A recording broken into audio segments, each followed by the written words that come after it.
अब तक ईरान जंग में अकेले ही डटा हुआ था। इजराइल अमेरिका जैसे मुल्कों से मुकाबला भी कर रहा था और मिडिल ईस्ट के तमाम मुस्लिम देशों में भूचाल भी ला रहा था। मगर अब ईरान के साथ यमन के हूती विद्रोहियों ने भी जंग में एंट्री का ऐलान कर दिया। आखिर कैसे लाल सागर में खलीफा की सीक्रेट फोर्स बारूदी जलजला लाएगी, देखिए इस एक तरफ इजराइल के विनाशकारी हथियार और विध्वंसक फाइटर जेट ईरान की सरजमी को सुलगा रहे हैं, तो वहीं दूसरी तरफ अमेरिका के जंगी बेड़े समंदर के रास्ते ईरान की घेराबंदी कर रहे हैं। लेकिन अब ईरान का साथ देने के लिए यूएस इजराइल के गठबंधन को धुआं करने के लिए यमन के हूती विद्रोहियों ने न सिर्फ मोर्चा संभाला है, बल्कि लाल सागर में बारूदी जंग का ऐलान भी कर दिया है।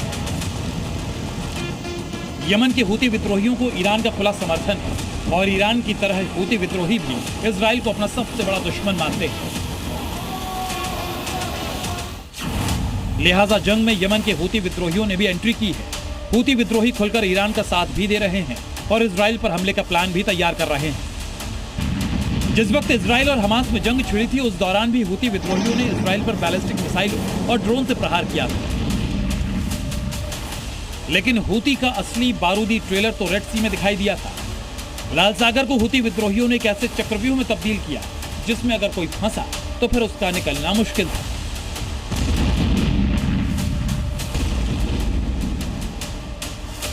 हूती विद्रोहियों ने लाल सागर में इजराइल और अमेरिकी जहाजों को निशाना बनाया था।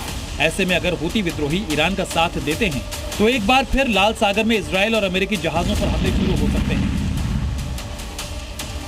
जिस तरह ईरान ने स्ट्रेट ऑफ हॉर्मुज को ब्लॉक किया है, ठीक उसी तरह हूती विद्रोही लाल सागर की घेराबंदी कर सकते हैं।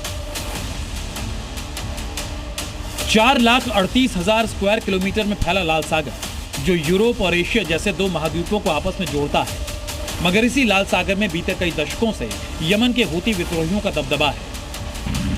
हूती विद्रोही जब चाहें जैसे चाहें लाल सागर में बारूदी गदर मचा सकते हैं। अपने घातक हथियारों से रेड सी की सप्लाई चेन को तहस नहस कर सकते हैं। शायद यही वजह है कि बीते 2 सालों में यमन के हूती विद्रोहियों ने रेड सी में तांडव मचाया है। उसे देख अमेरिका तक सहमा हुआ है और ये खतरा एक बार फिर मंडराने लगा है। ब्यूरो रिपोर्ट, जी मीडिया।